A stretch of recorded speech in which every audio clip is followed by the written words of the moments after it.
Ako ste mislili da su Hormuški moreoz i ratovi na Bliskom istoku isključivo delo prevlasti nad naftom, varate se. Postoji nešto mnogo dublje od toga. Kada je 2003. godine počela invazija na Irak, Nacionalni muzej u Bagdadu planski je opljačkan za samo 48 sati. Nestalo je preko 15.000 neprocenljivih mesopotamskih artefakata. Kada je počeo rat u Siriji, nalazišta u Palmiri, najvrednije tablice, završile su u privatnim trezorima. Pre nekoliko godina, tokom jedne od najvećih vojnih ekskalacija na Bliskom istoku, u javnost je dospela informacija o listi od čak 52 strateške mete u Iranu, među kojima su se nalazili i lokaliteti od izuzetnog kulturnog i istorijskog značaja. Šta se ovde zapravo događa, biće vam jasno ako odslušate ovaj video. Pre 4800 godina, na tlu današnjeg Irana, žena visoka skoro 2 metra sahranjena je sa prvim savršenim veštačkim okom u istoriji, napravljenim od bitumena i prekrivenim čistim zlatnim nitima koje su imitirale krvne sudove.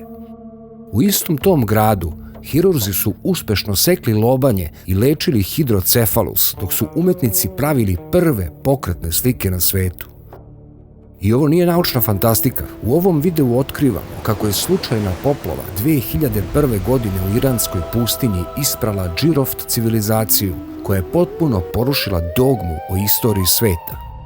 Na sve ovo pronađeno je i geometrijsko pismo koje je starije ili potpuno nezavisno od sumerskog klinastog pisma. Pronađeni su dokazi o mitskoj zemlji Arati, carstvo iz kog su drevni Sumeri po sopstvenim zapisima uvozili arhitekte, zlato, drago kamenje i kompletno znanje. I ono najopasnije, otkriveno je da kolevka civilizacije uopšte nije tamo gde nam udžbenici govore već 150 godina. Priča počinje u proleće 2001. godine, kada reka Halil, koja vekovima mirno teče kroz sušnu dolinu Džirofta, iznenada podivlja. Masivne bujične poplave lome korito, spiraju metre i metre peska i mulja i pred očima svih otvara prizor koji niko nije mogao ni da predvidi. Iz zemlje su počele da izviruju hiljade kamenih grobnica. Voda je na svetlost dana izbacila posude od tamnog hlorita, izrezbarene sa hiruškom preciznošću. Na njima nisu bili primitivni crteži. Bile su to scene borbe ljudi sa krilatim zverima, čovekom škorpionom, dvoglavim orlovima i zgradama na spratovima koje podsjećaju na moderne nebodere bronzanog doba. U roku od nekoliko dana nastaje prava zlatna groznica. Preko 10.000 divljih kopača preplavilo je dolinu. Lokalno siromašno stanovništvo podelilo je obalu na parcele od po nekoliko metara i kopalo danonoćno. Ubrzo se u priču uključuju međunarodne krijumčarske mreže.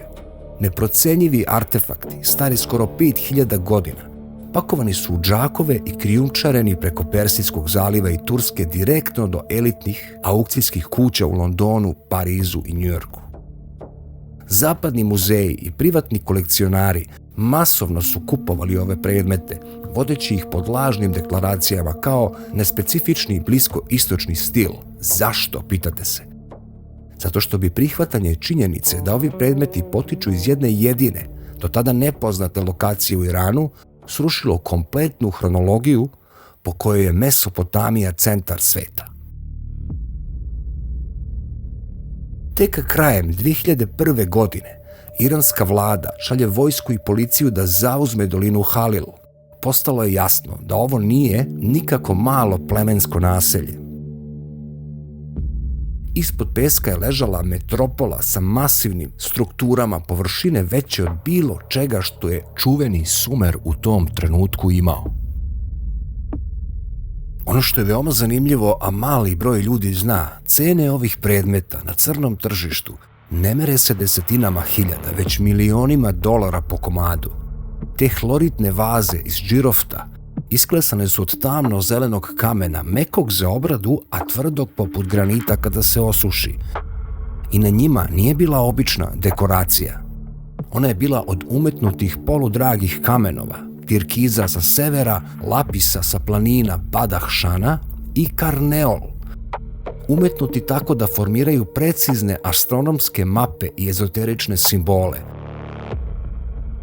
Na tim reljefima dominira jedno biće, što je veoma zanimljivo, gospodar zveri, figura koja golim rukama drži dve ukrštene zmije sa glavama zmajeva ponovo, dok mu se pod nogama otvara zvezdani svod.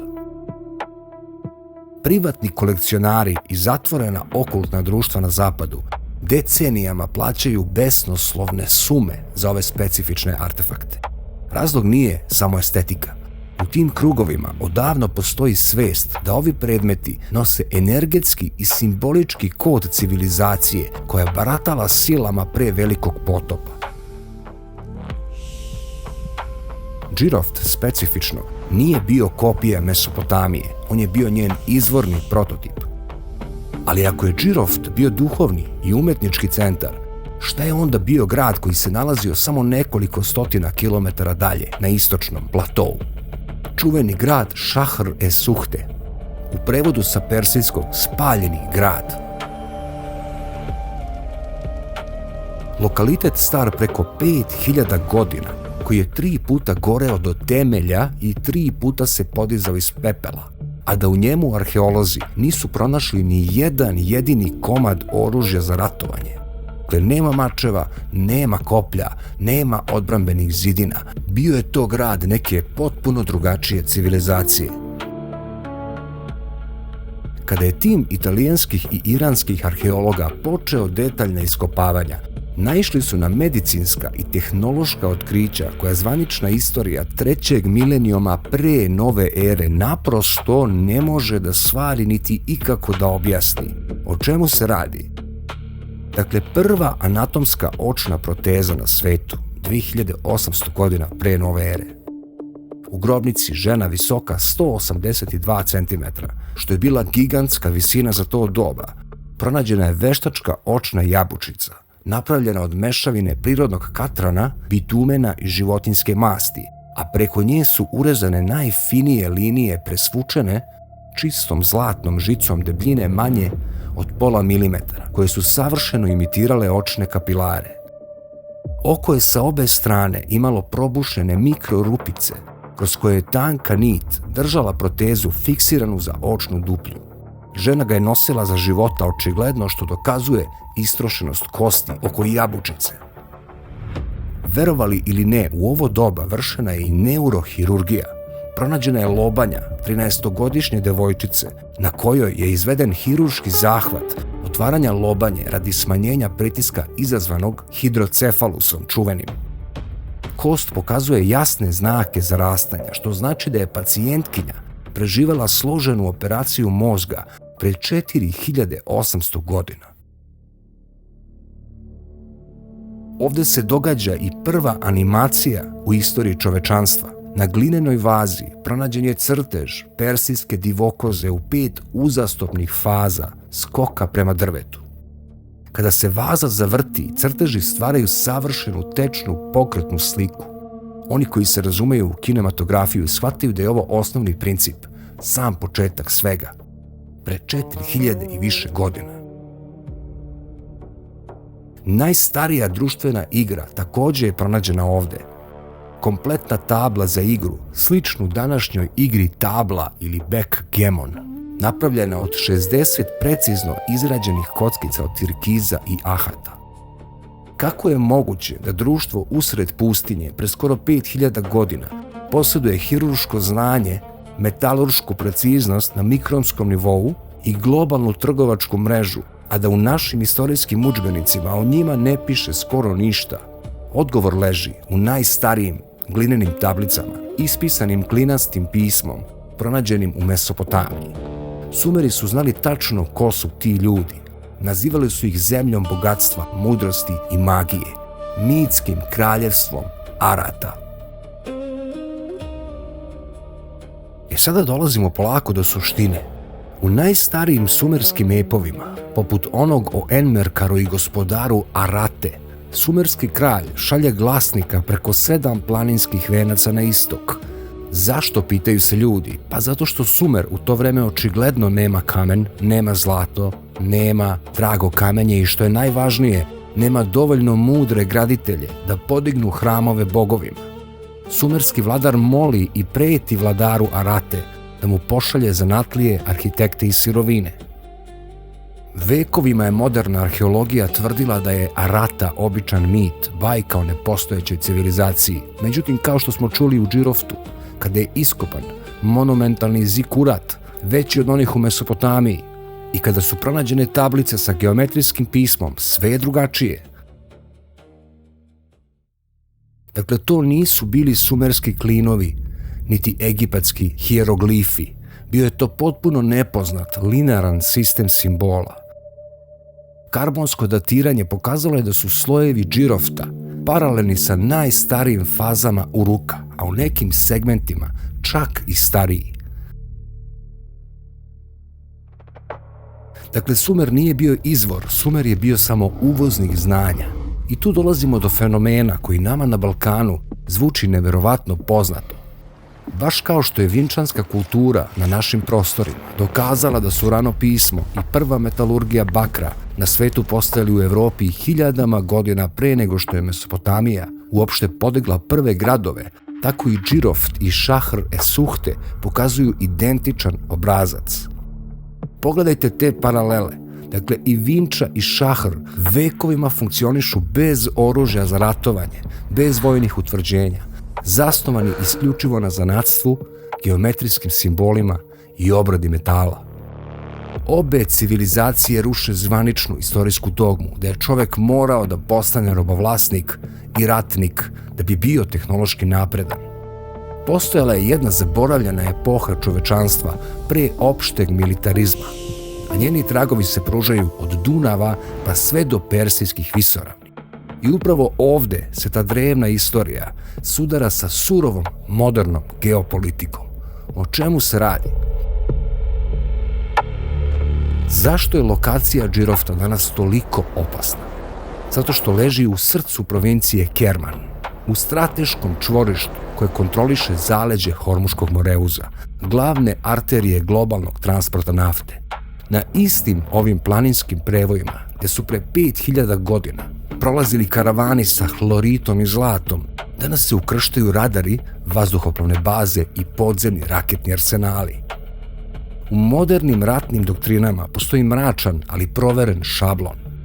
Kada je 2003. godine počela invazija na Irak, Nacionalni muzej u Bagdadu planski je opljačkan za samo 48 sati. Nestalo je preko 15.000 neprocenljivih mesopotamskih artefakata, dok je zgrada Ministarstva za naftu bila pod punom vojnom stražom. Kada je počeo rat u Siriji, primjera radi, nalazišta u Palmiri i arhive Eble sravnjeni su sa zemljom, a najvrednije tablice završile su u privatnim trezorima. Pre nekoliko godina, tokom jedne od najvećih vojnih ekskalacija na Bliskom istoku, u javnost je dospela informacija o listi od čak 52 strateške mete u Iranu, među kojima su se nalazili i lokaliteti od izuzetnog kulturnog i istorijskog značaja. Iako je gađanje kulturne baštine zvanično ratni zločin po međunarodnom pravu, istorija nas uči da u ratnom haosu prvo stradaju dokazi. Svaki vojni udar na provinciju Kerman i obale Persijskog zaliva ne nosi samo rizik od globalnog ekonomskog sloma. Ono nosi opasnost da se pod izgovorom rata, bombi i organizovane pljačke zauvek izbrišu nalazišta koja tek treba da se otkopaju. Pored Vinče i Džiroft i Šahr Esuhte koji su se dogodili par milenijuma kasnije su dokaz da je istorija čovečanstva daleko starija, naprednija i misterioznija nego što nam je dozvoljeno da znamo. Vratimo se na početak, na one urezane motive koje smo pomenuli. Sećate se, čovek škorpion, dvoglavi orao. Na najfinijim posudama iz Džirofta nalazi se hibridno biće. Torzo i lice snažnog, bradatog čoveka sa telom i smrtonosnim repom škorpiona, koje u rukama drži nebeska tela. Zvanična istorija tvrdi da se čovek škorpion, takozvani Girtablilu, prvi put pojavljuje u Mesopotamiji kao čuvar sunčevih kapija na planini Mašu i to u čuvenom epu o Gilgamešu. Ali posude iz džirofta su stotinama godina starije od najstarijeg zapisanog primjerka tog epa. Dakle, Sumeri nisu izmislili te čuvare, oni su ih doslovno precrtali i preuzeli iz džirofta, iz Arate, zajedno sa kompletnim mitološkim bićima. Sećate se dvoglavi orao? Ovo je veoma važno jer nas vezuje za naše prostore. Dvoglavi orao je također motiv koji dominira ovim pločama i koji u kandžama drži dve ukrštene zmije. Vekovima se učilo da je dvoglavi orao simbol koji je nastao kod Hetita u Anadoliji, odakle je kasnije prešao u Vizantiju, carsku Rusiju i evropsku širu primjenu. Međutim, džiroft pomera poreklo ovog simbola za čitava 2 milenijuma unazad. U njihovoj kosmologiji dvoglavi orao nije bio samo simbol carske vlasti, on je predstavljao kosmičku ravnotežu i kontrolu nad dve suprotstavljene sile prirode, koje su personifikovane kroz ta zmijska tela. Ovo je barem zvanično objašnjenje. I ovdje dolazimo do pitanja koje zaledi svakoga ko se usudi da razmišlja van nametnutih okvira. Ako zvanična nauka tvrdi da pre 5000 godina nije bilo kontakta između iranskih visoravni, drevne, džiroft kulture, Arate i prapostojbine naroda na našim dinarskim i balkanskim prostorima, uključujući i Vinču mnogo pre samog džirofta, kako je onda moguće da se identičan, najsloženiji simbol nebeske vlasti, dvoglavi orao, nalazi i tamo i na našim najsvetlijim znamenjima? Kako to da dvoglavi orao koji na reljefima džirofta drži dve ukrštene zmije, vekovima kasnije postane neprikosnoveni simbol našeg identiteta, vere i državnosti? Da li je moguće da dva potpuno odvojena sveta na 1000 kilometara razdaljine izmisle identičnu sliku, pticu sa 2 glave koja gleda u 2 suprotna pravca, ili možda zvanična istorija nešto krupno prećutkuje? Prećutkuje civilizaciju jedinstva čitavog sveta koja je delila svest, znanje i veru. Kako narod na svom grbu i zastavi nosi simbol star 5000 godina, a da smatra da je to samo puki prepisani ukras iz Vizantije? To može jedino biti znak duboke, neprekinute niti pamćenja. Simboli ove snage ne nastaju u kabinetima. Oni se prenose kroz generacije kao arhetipski kod, kao nesvesno prepoznavanje sopstvenog porekla. Da li smo ovaj simbol nasledili samo preko carskih dvorova ili je on urezan u samu svest ljudi sa ovih prostora još iz one prve zaboravljene civilizacije koja je delila isto nebo, isto znanje i iste simbole? I sada dolazimo tek do zapanjujućih otkrića. Više spratnice u bronzanom dobu. Zamislite to. Dakle, posebno su zapanjujući arhitektonski prikazi na tim hloritnim posudama. Urezane su građevine na 3, 4 ili 5 spratova sa trouglastim krovnim prozorima, što je veoma interesantno. Trougao se može protumačiti kao piramida u jednoj dimenziji. Zatim unutrašnji stubovi i masivni portali. Ovo nisu bile primitivne kolibe od trske i blata, kako su nas učili u to vreme građane duž Tigra i Eufrata. To su bili arhitektonski nacrti kakvi nikako ne smiju da postoje u to doba. Samo 100 kilometara od džirofta arheolozi su otkopali lokalitet poznatiji pod nazivom Tepe Jahja.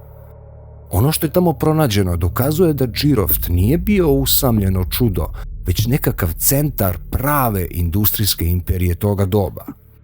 U Tepe Jahji su pronađene čitave proizvodne hale sa desetinama peći za preradu ruda i to sa standardizovanim kalupima. Dakle, svaka kamena posuda, svaki žig i svaki pečat rađeni su po identičnom šablonu sa odstupanjima manjim od 0,5 milimetara. Otkriveni su, verovali ili ne, i sistemi za filtraciju vode kroz slojeve kvarcnog peska, drvenog uglja i šljunka. Ovi ljudi su pre 5000 godina znali kako da mehanički i hemijski prečiste vodu za 1000 radnika u industrijskim pogonima usred sušne visoravni. Dakle, ovdje govorimo o periodu koji nastaje dugo nakon Vinče, a koji neverovatno i neodoljivo podsjeća na vinčansku civilizaciju.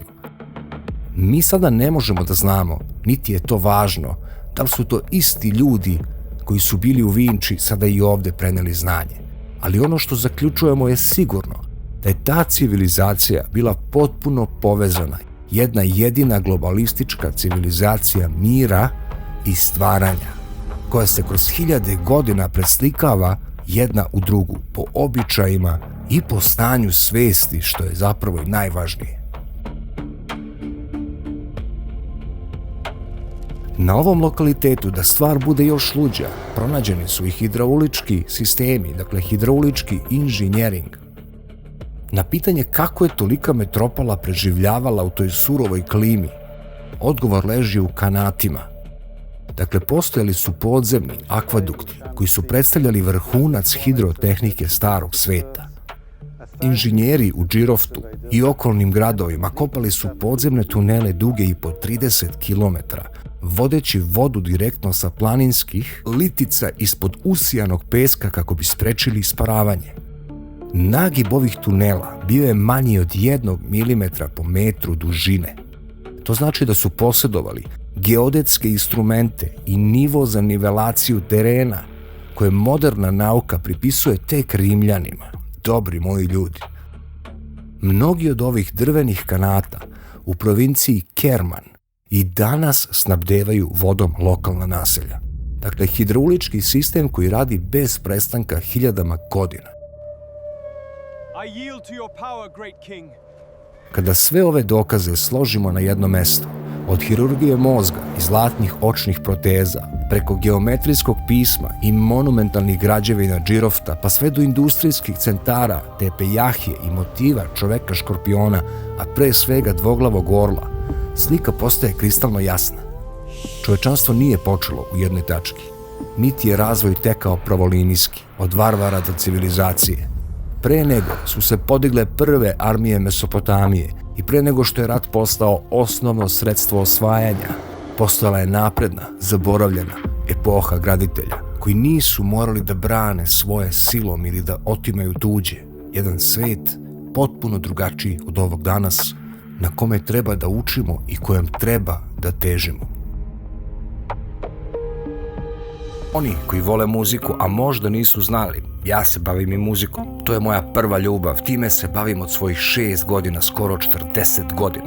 Snimio sam 12 i više, sada 15 pesama i možete ih pogledati dole na linku u pinovanom komentaru i u opisu videa, a također možete ih naći na Spotifyu, iTunesu i drugim velikim platformama.